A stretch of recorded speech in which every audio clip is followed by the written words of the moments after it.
صفحہ 27 حدیث پاک نمبر 27 ہے، صلاتکم علیہ محرزۃ لدعائکم ومرضات لربکم وزکاۃ لأعمالکم۔ تمہارا مجھ پر درود پاک پڑھنا تمہاری دعاؤں کی حفاظت کرنے والا اور تمہارے رب کی رضا کا باعث ہے اور تمہارے اعمال کی پاکیزگی کا سبب ہے۔ یعنی اگر دعاؤں کی قبولیت کی تمنا رکھتے ہو تو اے لوگو جمعہ کے دن ہر وقت درود پاک پڑھتے رہو۔ دعا کے ساتھ درود پاک نہ پڑھا جائے تو دعا قیامت تک قبول نہ ہوگی۔ دعا درود پاک کے صدقے ہی قبول کی جاتی ہے۔ درود پاک کی یہ عزت و برکت روایات سے ثابت ہے۔ صلو علی الحبیب صلی اللہ تعالی علی محمد صلی اللہ علیہ وآلہ وسلم۔ قال اللہ تبارک و تعالی فی القرآن الکریم، اللہ پاک قرآن کریم میں فرماتا ہے، وَأَقِیمُوا الصَّلَاةَ وَآتُوا الزَّکَاةَ وَمَا تُقَدِّمُوا لِأَنفُسِکُم مِّن خَیْرٍ تَجِدُوهُ عِندَ اللَّهِ إِنَّ اللَّهَ بِمَا تَعْمَلُونَ بَصِیرٌ۔ صدق اللہ العظیم و صدق رسولہ النبی الکریم صلی اللہ علیہ وآلہ وسلم۔ ترجمہ کنز العرفان۔ اور نماز قائم رکھو اور زکوٰۃ دو، اور اپنی جانوں کے لیے جو بھلائی تم آگے بھیجو گے اسے اللہ کے یہاں پاؤ گے، بے شک اللہ تمہارے سب کام دیکھ رہا ہے۔ ہم نے پارہ ایک سورہ بقرہ آیت نمبر 110 سننے کی سعادت حاصل کی۔ اس آیت کریمہ میں بنیادی طور پر ہمیں نیک اعمال کرنے اور آخرت کے لیے زیادہ سے زیادہ ذخیرہ اکٹھا کرنے کی ترغیب دلائی گئی، حکم دیا گیا ہے۔ ارشاد ہوتا ہے وَأَقِیمُوا الصَّلَاةَ وَآتُوا الزَّکَاةَ، اور نماز قائم رکھو اور زکوٰۃ دو۔ یہ ابتدائی دو حکم ہیں، نماز قائم کرنے کا اور حکم ہے کہ زکوٰۃ ادا کرو۔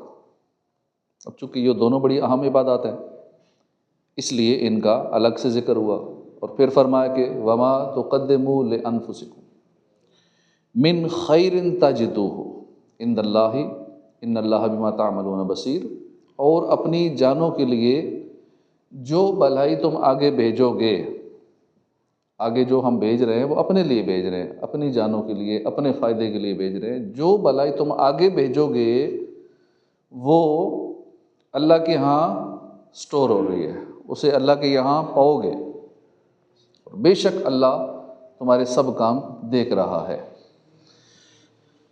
یعنی نماز، زکوٰۃ، روزے، نفل عبادات، تلاوت، درود پاک، کر تم کوئی بھی نیک کام، جو کوئی بھی نیک کام کرتے ہو، اپنی آخرت کے لیے جو بھی ذخیرہ کرو گے نیک کاموں کا، جب روز قیامت اللہ کی بارگاہ میں حاضری ہوگی تو وہ سارے نیک اعمال اپنے سامنے ذخیرہ پاؤ۔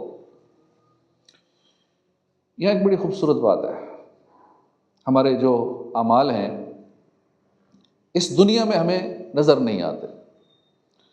مثال کے طور پر بندہ نماز پڑھ رہا ہے، اب بندہ تو نظر آ رہا ہے، نمازی نظر آ رہا ہے، ہمیں نماز نظر نہیں آ رہی۔ بندہ نظر آ رہا ہے، رکوع کر رہا ہے، سجدہ کر رہا ہے، قیام کر رہا ہے، نماز پڑھنے والا نظر آ رہا ہے، نماز نظر نہیں آ رہی، ہم نماز کو دیکھ نہیں سکتے۔ کمال یہ ہے کہ جب ہم نیکی کر لیتے ہیں، نماز پڑھ لیتے ہیں، ذکر و اذکار کر لیتے ہیں، کوئی بھی نیک عمل کر لیتے ہیں تو وہ ایک خوبصورت شکل اس کو دے دی جاتی ہے، وہ اسی خوبصورت شکل میں وہ ہمارے نیک اعمال اللہ کے حضور حاضر ہوتے ہیں، اور روز قیامت ہمارے نیک اعمال ہمیں خوبصورت شکل میں ملیں گے۔ خادم نبی حضرت انس بن مالک سے روایت ہے کہ اللہ کے پیارے نبی صلی اللہ علیہ وسلم کا فرمان ہے کہ جو نمازیں اپنے وقت میں ادا کرے، نماز کے لیے اچھی طرح وضو کرے، اس کے قیام، خشوع، رکوع، سجود پورے کرے تو اس کی نماز سفید اور روشن ہو کر یہ کہتی ہے، اور یہ کہتی ہوئی نکلتی ہے کہ اللہ پاک تیری حفاظت فرمائے جس طرح تو نے میری حفاظت فرمائی۔ اور جو شخص بے وقت نماز پڑھے، نماز کا ٹائم گزار کے نماز پڑھے، صحیح نماز نہ پڑھے، نماز غلط پڑھے، بغیر سیکھے پڑھے، اس کے خشوع، رکوع، سجود پورے نہ کرے، تو وہ نماز تاریک ہو کر نکلتی ہے اور یہ کہتی ہے اللہ پاک تجھے ضائع کرے جس طرح تو نے مجھے ضائع کیا۔ یہاں تک کہ اللہ پاک جہاں چاہتا ہے وہ نماز اس جگہ پہنچ جاتی ہے، اور پھر وہ بوسیدہ کپڑے کی طرح لپیٹ کر اس کے منہ پہ مار دی جاتی ہے۔ پتہ چلا ہم جب اچھے طریقے سے اطمینان کے ساتھ خشوع و خضوع سے نماز پڑھتے ہیں تو ہماری نماز نور بن کر آسمان کی طرف جاتی ہے۔ اگر نماز اچھے طریقے سے نہ پڑھی جائے تو وہ پھر نماز سیاہ بن جاتی ہے۔ اس سے ہمیں سبق ملتا ہے کہ نماز اطمینان سے پڑھنی چاہیے، نماز سکون سے، خشوع و خضوع سے، ہر طرف سے توجہ ہٹا کے نماز پڑھی جائے تو اس سے بیسٹ میڈیٹیشن کوئی اور نہیں ہے۔ دنیا میں مراقبہ حل بنے ہوتے ہیں، میڈیٹیشن سینٹر بنے ہوتے ہیں، وہاں لوگ بڑی باری باری فیسیں دے کے ایڈمیشن لیتے ہیں میڈیٹیشن کے لیے، لیکن the best meditation is only نماز۔ دنیا کی بہترین مراقبہ یہ نماز ہے۔ اگر ہم نماز صحیح پڑھیں تو ساری توجہ مرکوز کر کے وتھ کمپلیٹ کنسنٹریشن کے ساتھ ہم نماز پڑھیں تو یہ نماز ہماری بہترین مراقبہ ہے، اور وہی نماز قبول بھی ہوتی ہے۔ دنیا میں اتنی مصروفیت ہو گئی ہے، نماز کی فکر ہی نہیں رہتی، ایسے ہمارے حالات ہو گئے ہیں۔ جو نماز پڑھتے ہیں، ایک تو اچھی خاصی تعداد تو نماز پڑھتی نہیں ہے نا، جو نماز پڑھتے ہیں ان میں بھی کئی ایک حالات ایسے ہیں کہ بس جلدی جلدی بھاگتے دوڑتے ہوئے مسجد آیا، جلدی جلدی وضو کیا، اب صحیح طرح سے اعضاء صاف بھی نہیں کیے، پانی کے قطرے ٹپک رہے ہیں، فرش مسجد پہ پانی کے قطرے گر رہے ہیں، جو کہ حالانکہ منع ہے، گناہ ہے۔ اچھا، اسی طرح جلدی جلدی بازو آستینیں اوپر چڑھائیں، جلدی سے آئے، نماز شروع کر دی، اور بعض کا آستینیں بھی نیچے کرنی بھول جاتے ہیں، اتنی جلدی میں ہوتے ہیں۔ حالانکہ یہ ضروری ہے، کپڑا کہیں سے فولڈ نہیں ہونا چاہیے، یہاں سے پھر بھی فولڈ کیا ہوتا ہے۔ تو اب نماز پڑھنے کے لیے صورت تو ہمیں پھر زیادہ تر کو ایک ہی آتی ہے، سورہ اخلاص، قل هو اللہ احد۔ اب اس کے علاوہ صورتیں یاد کرنے کا ذہن بھی نہیں بنتا کہ چلو کچھ اور صورتیں بھی یاد کر لیں، ثواب کا کام ہے۔ بس ساری رکعتیں اسی طرح جلدی جلدی پڑھتے ہیں، رکوع پورا ہوا یا نہیں، رکوع کے بعد سیدھا ہو کے قوما کیا یا نہیں، سجدے میں چلے گئے، جلسہ صحیح کیا نہیں کیا، بس وہ جلدی جلدی اٹھتے بیٹھتے نماز جیسی تیسی پڑھی اور وہ گئے۔ یہ ہماری نمازوں کا انداز ہے۔ اور ہم نے حدیث پاک سنی کہ جو بندہ نماز کے رکوع سجود ٹھیک نہیں کرتا، نماز درست نہیں پڑھتا، تو وہ نماز کہتی ہے کہ جس طرح تو نے مجھے ضائع کیا اللہ تجھے ضائع کر دے۔ دیکھ کتنا بندہ وقت نکالے، وضو کرے، سردی میں اٹھے، نماز پڑھنے جائے، اور پھر نماز قبول نہ ہو، منہ پہ مار دی جائے، کتنی بڑی یہ پریشانی کی بات ہے۔ حضرت عبادہ بن صامت رضی اللہ عنہ سے روایت ہے، نبی رحمت صلی اللہ علیہ وسلم کا فرمان ہے، جو شخص اچھی طرح وضو کرے پھر نماز کے لیے کھڑا ہو، اس کے رکوع سجود قرات کو مکمل کرے، تو نماز کہتی ہے اللہ پاک تیری حفاظت فرمائے جس طرح تو نے میری حفاظت کی۔ پھر اس نماز کو آسمان کی طرف لے جایا جاتا ہے، اس کے لیے وہ چمک اور نور ہوتا ہے، پھر اس کے لیے آسمان کے دروازے کھول دیے جاتے ہیں، یہاں تک کہ اسے اللہ کی بارگاہ میں پیش کیا جاتا ہے، اور وہ نماز اس نمازی کی شفاعت کرے گی، یہ نماز بخشوا لے گی۔ جو نماز صحیح پڑھیں گے نا، وہ نماز ہمیں بخشوائے گی۔ اللہ پاک ہمیں اچھے انداز میں نمازیں پڑھنے کی توفیق نصیب فرمائے۔ روایت میں ہے رسول اکرم صلی اللہ علیہ وسلم نے فرمایا قیامت کا دن ہوگا، بندہ اس وقت انتہائی محتاجی کی حالت میں ہوگا، تب قرآن کریم اس کے پاس بہت خوبصورت شکل میں آئے گا، فرمائے گا اتعرفونی، ہو آر یو، اپنا تعارف کرو، کہ تم مجھے پہچانتے ہو؟ بندہ کہے گا کہ من انت، آپ کون ہیں؟ قرآن فرمائے گا انا الذین کنت تحبہ، میں وہ ہوں جس سے تو محبت کرتا تھا۔ اگر قرآن سے محبت ہوئی تو قرآن کہے گا نا تو مجھ سے محبت کرتا تھا۔ وَتُكْرِمُهُ وَكُنْتَ تَسْحَرُ لَيْلَكَ، جس کی تو عزت کرتا تھا، تو میرے لیے راتوں کو جاگتا تھا۔ اور دن میرے ساتھ گزارا کرتا تھا۔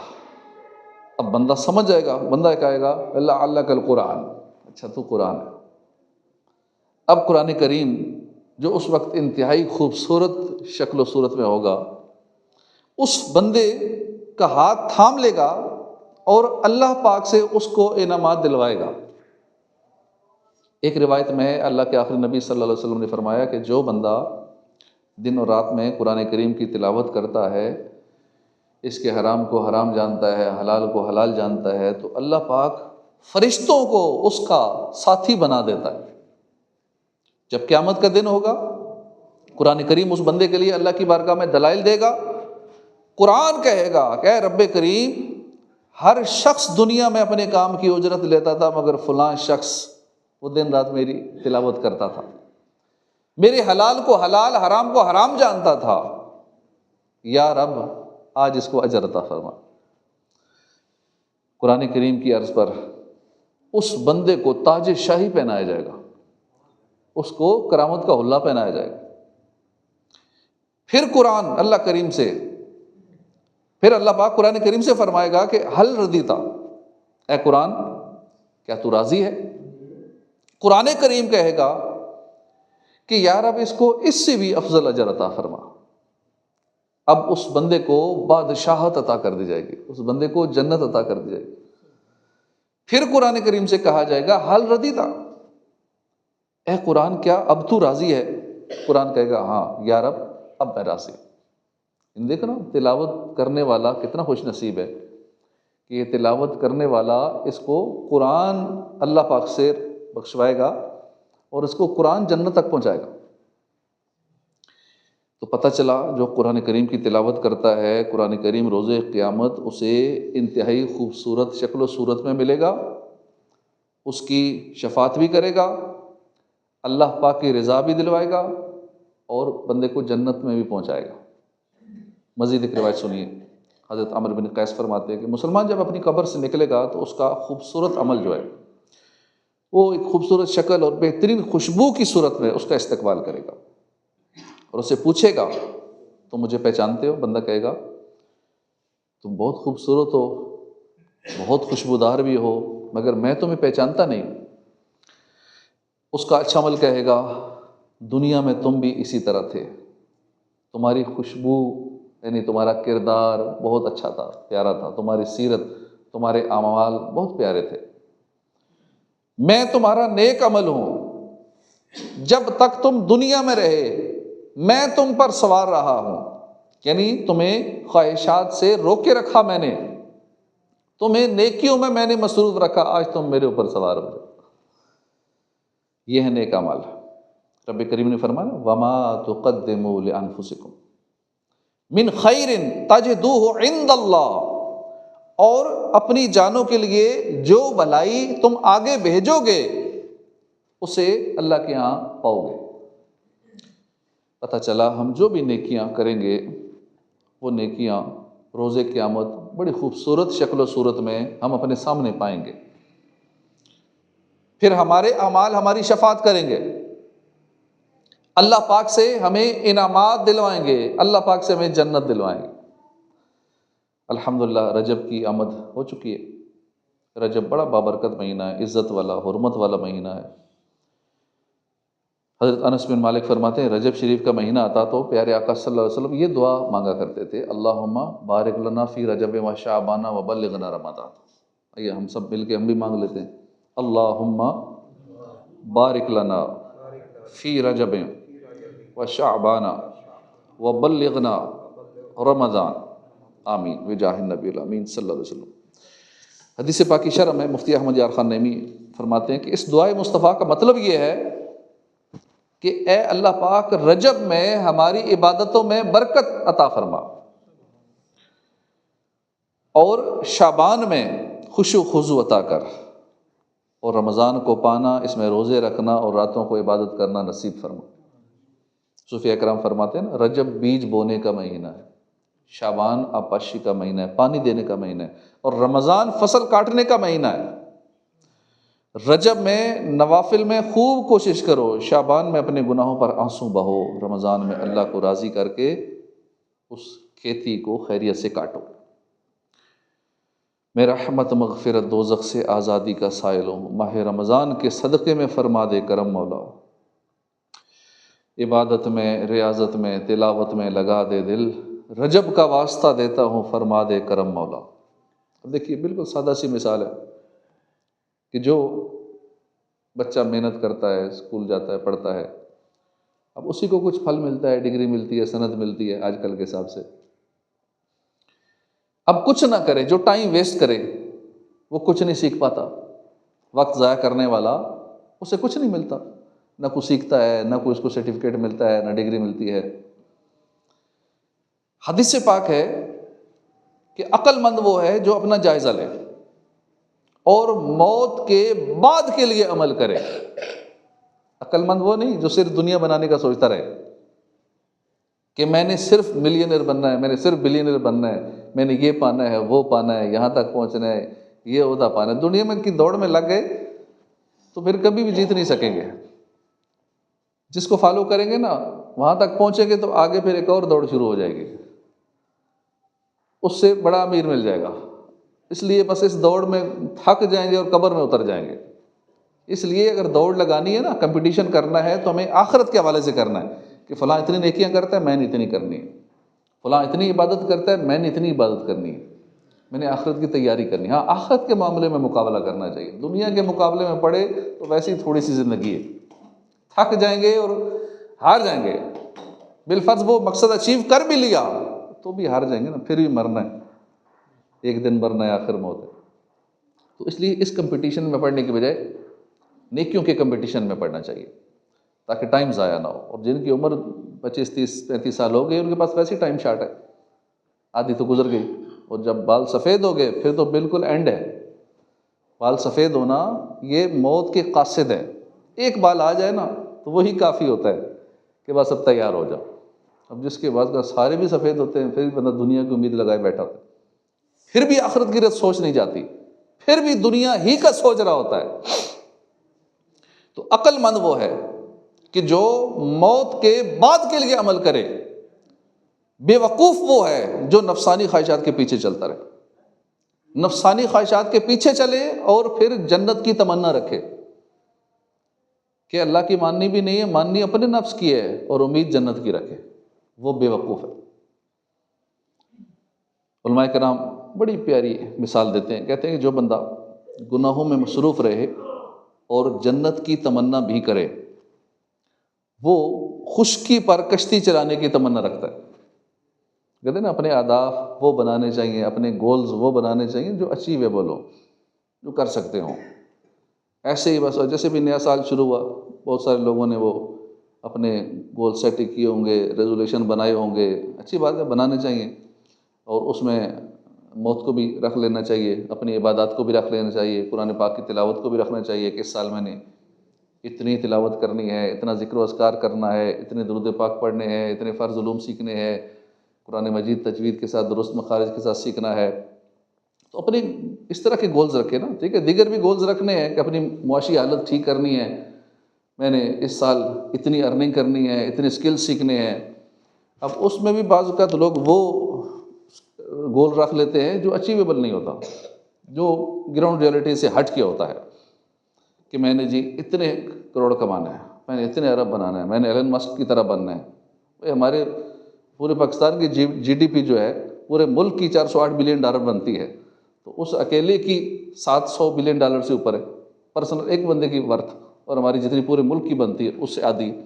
اب ہم کہیں ہم نے بھی $400-500 بلین کی ورتھ والا بننا ہے، وہی امپاسبل ہے۔ وہ رکھو جو کر سکتے ہو، ٹھیک ہے، 10-12 کروڑ کا دف رکھ لو، وہ اچیویبل ہے، ہو سکتا ہے، اتنا رکھو جو کر سکو، پھر اس کے مطابق پلان بھی کرو، یہ نہیں ہدف بنا کے پھر کرنا کچھ نہیں ہے تو پھر کچھ نہیں ہوگا۔ تو اہداف بنائے جائیں اور وہ اہداف کے جو اچیویبل ہوں، اور اسی طرح گناہ کر کے پھر امید رکھے کہ جنت ملے گی، اب یہ بھی ٹھیک نہیں ہے نا۔ وہ ہدف بناؤ پھر جو اچیویبل ہو پلس اس کے مطابق پھر کوشش بھی کرو۔ وقت سارا گناہوں میں گزار دو، رب کی نافرمانیوں میں وقت گزارو اور امید رکھو کہ میں نے جنت میں ہی جانا ہے، اور یہ پھر کیسے ہو سکتا ہے؟ یہ تو ایسے ہی جیسے خشکی پہ کشتی چلانا، ظاہر ہے خشکی پہ کشتی نہیں چلتی، دریا میں چلتی ہے، تو یوں گناہ کا انجام جو ہے نا یہ جنت نہیں ہے، گناہوں کا انجام جہنم ہے۔ اس لیے ہمیں چاہیے کہ ہم نیک اعمال کی طرف بڑھیں۔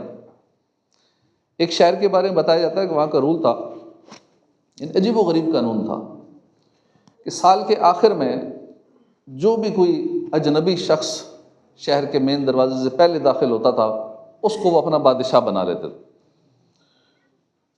بڑا زوردار اس کا استقبال ہوتا تھا، نعرے لگتے تھے، بادشاہ سلامت، بادشاہ سلامت۔ ایک سال کے لیے اس کو اپنا بادشاہ بناتے۔ اب اس کے بعد جو اس کا حل کرتے وہ آگے سنیے۔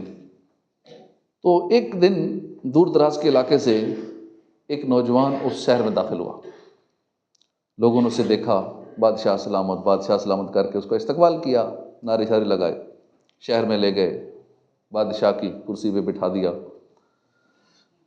اب جو نوجوان کو جب کچھ سکون ملا تو اس نے پوچھا کہ یہ کیا طریقہ کار ہے یہاں کا؟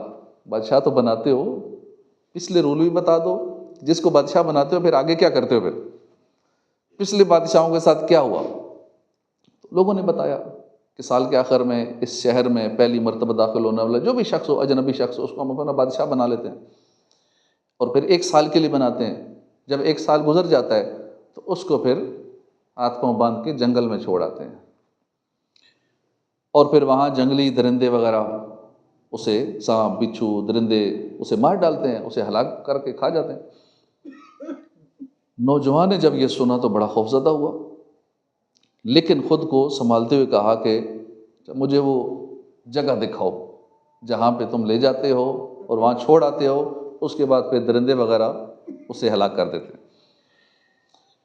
اب لوگ اسے وہاں لے گئے، اس نے اچھی طرح وہاں کا جائزہ لیا اور اس نے اپنی اس ایک سال بادشاہت کے دوران ہی وہاں تک روڈز بنوا دی، وہاں اپنی ساری سہولیات جو اسے چاہیے تھی، وہاں بعد میں جانے کے بعد جو چاہیے تھا اس نے پہلے سے اس کا انتظام کر لیا، بڑے اچھے اچھے کام کیے، وہاں کے لوگوں کو بھی اس نے آرام پہنچایا اور اس جنگل کو بھی اس نے بہترین بنا دیا۔ اس کے کنارے پر بڑی کھانے پینے کی دکانیں بنوائیں، دور دراز سے لوگ وہاں آتے تھے، لوگوں کو وہاں بسا دیا اس نے۔ اب وہ جنگل جسے دیکھ کر لوگوں کو ڈر لگتا تھا، اب وہ جنگل ایک خوبصورت شہر بن چکا تھا۔ جب اس کی بادشاہت کا ایک سال مکمل ہوا، جب لوگ اس کو اپنے رول کے مطابق وہاں چھوڑ کے آئے تو لوگوں نے کہا کہ آج سے آپ ہمارے مستقل بادشاہ ہیں۔ وہ کہتے جیسے ہی وہاں چھوڑا، اب وہ چونکہ جنگل نہیں تھا، اب اس کس نے ہلاک کرنا تھا؟ نہ جنگلی درندے نہ کوئی اور چیز، تو پھر اسی طرح صحیح سلامت۔ جب لوگوں نے اس کی یہ عقل مندی اور یہ سارے معاملات فہم و فراست دیکھی تو اب انہوں نے کہا کہ اب آپ ہمارے مستقل بادشاہ ہیں۔ اب یہ ہمارے سمجھانے کے لیے یہ حقائق بیان کی گئی ہے کہ ہم اس دنیا میں آئے ہیں، ہمیں بادشاہت ملی، اپنے جسم پہ کنٹرول ملا ہوا ہے، ہم اپنے اعضاء کو، اپنے آپ کو نیکیوں میں لگا کے ہم اپنی آخرت کو، اس قبر کو جہاں سانپ، بچھو اور بہت کچھ ہوگا، ان سے بچانے کے لیے ابھی سے ہم انتظامات کر سکتے ہیں۔ ابھی ہمارے پاس اختیار ہے، ہمارے پاس سانسیں ہیں، ہم ایک بار سبحان اللہ کہیں جنت میں درخت لگ سکتا ہے، ایک سیکنڈ میں جنت میں درخت لگوا سکتے ہیں، ایک سیکنڈ میں ہم 10 گناہ مٹا سکتے ہیں، ایک سیکنڈ میں جنت کے ڈائریکٹ 10 درجات ہم اب کر سکتے ہیں۔ حالانکہ ایک درجے کے درمیان، 2 درجوں کے درمیان جو فاصلہ ہوگا نا وہ زمین و آسمان جتنا فاصلہ ہوگا، لیکن ہم ایک بار درود پاک پڑھیں یکدم 10 درجات بلند ہو جاتے ہیں، ایک بار درود پاک پڑھیں 10 گناہ مٹا دیے جاتے ہیں۔ ایک نیکی حاصل کرنے کے لیے بروز قیامت بندہ 500 سال دوڑتا رہے گا، لیکن یہاں رہتے ہوئے ہم ایک بار درود پاک پڑھے یکدم 10 نیکیوں میں اضافہ ہو جاتا ہے۔ یعنی کتنا آسان ہے دنیا میں اعمال کرنا، نیک اعمال کرنا، نیکیاں کمانا، جنت حاصل کرنا، لیکن ہم اس کے لیے کوشش نہیں کرتے۔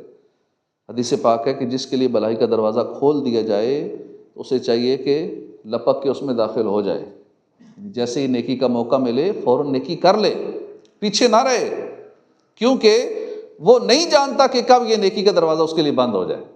ہمیں نہیں پتہ، نیکی کی توفیق اللہ نے دی ہے، کر لو، ورنہ کچھ پتہ نہیں یہ توفیق چھین لی جائے۔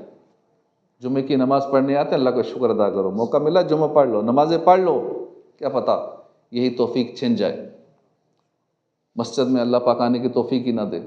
جمعے پڑھنے کی توفیق اللہ چھین لے، تہجد کی سعادت اللہ پاک چھین لے۔ بعض اوقات ہوتا ہے نا، ایک گناہ کرنے کے سبب پورا پورا سال تہجد کی سعادت سے بندہ محروم ہو جاتا ہے۔ اس لیے جب موقع ملے نیکی کر لو۔ ہم زندہ ہیں ابھی، بھلائی کا دروازہ ہمارے پاس ہے، سانسیں چل رہی ہیں، یہ بھی بھلائی کا دروازہ ہے۔ ہماری سانسوں کا چلنا یہ بھلائی کا دروازہ ہے۔ ہمیں نیکی کی دعوت دی گئی، یہ بھی بھلائی کا دروازہ ہے۔ ابھی جو ہم باتیں سن رہے ہیں، میں باتیں کر رہا ہوں، یہ اللہ کا شکر ہے، اللہ نے توفیق دی، آپ باتیں سن رہے ہیں، یہ بھی بھلائی کا دروازہ ہے۔ دل میں نیکی کا خیال آ گیا، یہ بھی بھلائی کا دروازہ ہے کہ بیان سنتے سنتے کوئی قرآن و حدیث کی بات اچھی لگ گئی، ذہن میں اچھی نیت کر لی کہ انشاءاللہ اب آئندہ یہ کروں گا، آئندہ گناہ نہیں کروں گا، یہ فلاں نیک عمل کروں گا جس کی میں نے فضیلت سنی ہے، انشاءاللہ اب یہ کام کروں گا۔ اب دل میں بات آئی نا، اب اس پہ پکے ہو جائیں، ڈٹ جائیں، کیونکہ موقع ملا ہے تو اس سے فائدہ اٹھا لیں۔ تو اب ہمیں چاہیے کہ جیسی دل میں نیکی کا خیال آیا تو بھلائی کا دروازہ ہمارے لیے کھل گیا، ہمیں چاہیے اس میں داخل ہو جائیں، نیکی کر لیں، پکی نیت کر لیں نیکیوں کی۔ کچھ دیر بعد کل پرسوں پر نہ ڈالیں۔ اگر نمازوں کے فائدے سنیں تو کوشش کریں آج سے کوئی نماز قضا نہیں ہوگی۔ درود پاک کے فائدے سنے ہیں، آج سے ہی درود پاک پڑھنا شروع کر دوں گا۔ تلاوت کے فائدے آج سنے، ذہن بنا تو آج سے ہی تلاوت شروع کر دوں گا۔ رمضان کا انتظار نہیں کروں گا کہ رمضان آئے گا تو پھر سارے لوگ پڑھتے ہیں قرآن، تو میں بھی پھر پڑھ لوں گا، نہیں، ابھی سے آج سے تلاوت شروع کر دیں گے۔ اللہ پاک ہمیں ماہ رجب کا احترام کرنے اور اس مبارک ماہ میں کثرت سے نیکیاں کرنے، قبر و آخرت کی فکر کرنے کی توفیق نصیب فرمائے۔ یاد رکھیے، عبادات میں سب سے پہلا اور اہم درجہ جو ہے یہ فرائض کا ہے۔ نیکیاں کرنے اور عبادت گزار بننے کے لیے ضروری ہے کہ ہم اپنے فرائض پورے کریں۔ مثلا 5 نمازیں باجماعت مسجد میں ادا کرنے کی عادت بنا لیں۔ اگر زکوٰۃ فرض ہے تو پھر فوراً زکوٰۃ ادا کریں، روزوں کی قضا رہتی ہو تو جلد پورا کریں، دیگر جتنے بھی فرائض و واجبات ہیں ان سب کو پورا کریں۔ پھر اس کے بعد نیک اعمال کا میدان بڑا وسیع ہے۔ اگر ہم اپنا مائنڈ سیٹ بنا لیں نا، نیکیوں کے اگر ہم حرص پیدا کر لیں نا دل میں، تو ہم روزانہ کی بنیاد پہ ہزاروں نیکیاں کر سکتے، اور بڑی آسان نیکیاں ہیں۔ اب مثلا سچی توبہ کرنا، اس میں کیا لگتا ہے، اللہ کی بارگاہ ابھی بھی توبہ کر سکتے ہیں، اللہ میرے سارے گناہ معاف، دل ہی دل میں توبہ کر سکتے ہیں۔ پیارے آقا صلی اللہ علیہ وسلم نے فرمایا التائب من الذنب کمن لا ذنب لہ، گناہوں سے توبہ کرنے والا ایسا ہے جیسے اس نے گناہ کیا ہی نہیں ہے۔ کتنا بڑا اللہ کا کرم۔ سچی توبہ، لیکن شرائط کے ساتھ۔ توبہ کی 3 شرائط ہیں نا، کہ گناہ کو اللہ کی نافرمانی سمجھ کر اس پر شرمندہ ہو جائے، اللہ واقعی یہ کام ٹھیک نہیں تھا، جو میں نے کیا غلط کام تھا، اس پہ شرمندہ ہو، آئندہ وہ گناہ نہ کرنے کا پکا ارادہ کر لے۔ اور تیسرا ہے اس گناہ کی تلافی، یعنی اگر نمازیں قضا کی تھی تو نمازیں بھی ادا کرنی پڑیں گی، کسی کی دل آزاری کی ہے تو توبہ کے ساتھ ساتھ اس سے بھی معافی مانگنی ہوگی، کسی کا اگر مال کھایا ہے، قرض دینا ہے تو وہ توبہ کرنے کے بعد مال بھی دینا ہوگا، اس کا قرض بھی واپس کرنا ہوگا۔ ہم آج سے اپنا ذہن بنائیں کہ ہم گناہ گار لوگ ہیں، نفس و شیطان کی چالوں میں آ کر ہم سے گناہ ہو ہی جاتے ہیں۔ اول تو ہم نے یہ بھرپور کوشش کرنی ہے نا کہ گناہ کا خیال بھی دل میں نہ آنے دیں۔ پھر اگر گناہ ہو ہی جاتا ہے تو فوراً توبہ کر لیں، اور اپنی عادت بنا لیں، روزانہ گناہ سے توبہ کرنے کی نا اپنی عادت بنا لیں۔ اور بہتر یہ ہے کہ روزانہ رات سونے سے پہلے توبہ کر کے، ہو سکے تو صلاۃ و توبہ کے نفل پڑھ لیں، یہ عادت بنا لیں۔ چند منٹ لگیں گے، قبر و آخرت کو یاد کریں، چند منٹ کے لیے اکیلے بیٹھ جائیں، اپنے گناہوں کو یاد کریں، ہو سکے تو رو رو کے اللہ کی بارگاہ میں توبہ کریں، گڑ گڑائیں، اور یہ روزانہ اپنے اسکیجول میں رکھ لیں کہ میں نے روز یہ عمل کرنا ہے۔ انشاءاللہ گناہ معاف بھی ہوتے رہیں گے، نیکیاں بھی ملتی رہیں گی، اللہ نے چاہا تو توبہ کی برکت سے اللہ کا پیارا بندہ بھی بن جائیں گے انشاءاللہ۔ اسی طرح اللہ کا ذکر کرنا، یہ بھی بڑے آسان عبادت ہے، کہ تھوڑی سی توجہ اگر دی جائے نا تو کسی بھی وقت یہ کام ہم کر سکتے ہیں۔ اللہ کا ذکر کرنے والا، اس کے فضائل بہت زیادہ ہیں۔ اللہ کے آخری نبی صلی اللہ علیہ وسلم نے فرمایا کہ اگر ایک شخص کی جھولی درہموں سے بھری ہوئی ہو اور وہ رائے خدا میں وہ درہم اور مال لٹا رہا ہو، اور دوسرا بندہ وہ اللہ کا ذکر کر رہا ہے، تو اللہ کا ذکر کرنے والا اس سے افضل ہو جائے۔ غور فرمائیے کتنے فضائل ہیں اللہ کا ذکر کرنے کے۔ روزانہ کچھ نہ کچھ ذکر و اذکار کی عادت بنانی چاہیے، مثلا صبح و شام 100 مرتبہ سبحان اللہ پڑھنے کی عادت بنا لیں. کتنا ٹائم لگے گا؟ 100 مرتبہ سبحان اللہ سبحان اللہ سبحان اللہ، کاؤنٹر تسبیح رکھ لیں. حدیث پاک کے مطابق جو بندہ 100 مرتبہ صبح و شام سبحان اللہ پڑھتا ہے، اللہ پاک اس کو 100 حج کا ثواب عطا فرماتا ہے. اسی طرح کلمہ طیبہ لا الہ الا اللہ، یہ دن رات کسی گھڑی میں لا الہ الا اللہ جو بندہ کہتا ہے تو اس کے اعمال نامے سے برائیاں مٹا کر ان کی جگہ اتنی ہی نیکیاں لکھ دی جاتی ہیں. لا الہ الا اللہ لا الہ الا اللہ بس پڑھتے رہے.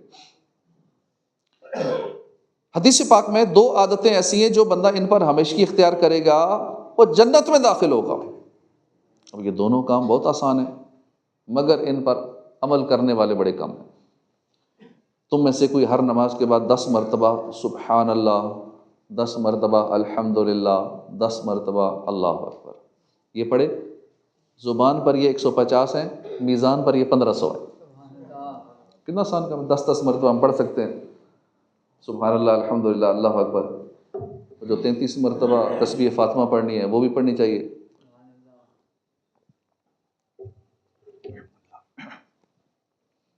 اسی طرح 33 مرتبہ سبحان اللہ، 33 مرتبہ الحمدللہ، 34 مرتبہ اللہ اکبر ہر نماز کے بعد ہی پڑھیں. اور رات سونے سے پہلے بستر پر جب جائیں تو یہ عادت بنا لیں روزانہ کی. اس کا فائدہ کیا ہوگا؟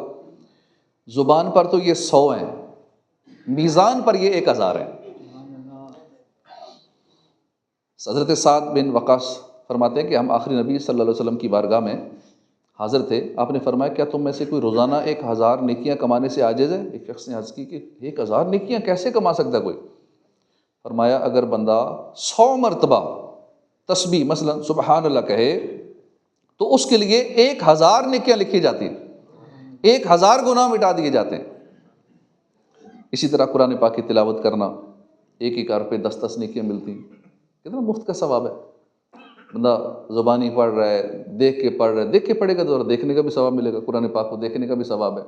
باقی چلتے پھرتے جو صورتیں یاد ہیں، جو آیات یاد ہیں بس اس کو رپیٹ کرتے رہیں، پڑھتے رہیں، ثواب کا میٹر چلتا رہے گا. اسی طرح درود پاک پڑھنا کتنی آسان نیکی ہے. درود پاک برکتیں لوٹنے، درجات بلند کروانے، ایمان مضبوط کرنے، اللہ رسول کا قرب حاصل کرنے کا ایک بہترین ذریعہ ہے. اٹھتے بیٹھتے چلتے پھرتے درود پاک زبان پہ جاری رہے. بہت اس کے فضائل ہیں. 1 مرتبہ درود پاک پڑھنے والے پر 10 رحمتیں نازل ہوتی ہیں، 10 درجات بلند ہوتے ہیں، 10 نیکیاں لکھی جاتی ہیں، 10 گناہ مٹائے جاتے ہیں. اور دعا سے پہلے اگر درود پاک پڑھ لیں دعا کی قبولیت کے چانس زیادہ ہو جاتے ہیں. درود پاک پڑھنا پیارے آقا کی شفاعت کا سبب ہے. درود پاک پڑھنا گناہوں کی بخشش کا باعث ہے. درود پاک کے ذریعے غم دور ہو جاتے ہیں. درود پاک سے رزق میں برکت ہو جاتی ہے. درود پاک جو ہے تنگ دست کے لیے صدقے کے قائم مقام ہے، قضائے حاجات کا ذریعہ ہے. درود پاک کی وجہ سے اس کے پڑھنے والے پر اللہ کی رحمتیں نازل ہوتی ہیں، فرشتے اس کے لیے مغفرت کی دعا کرتے ہیں.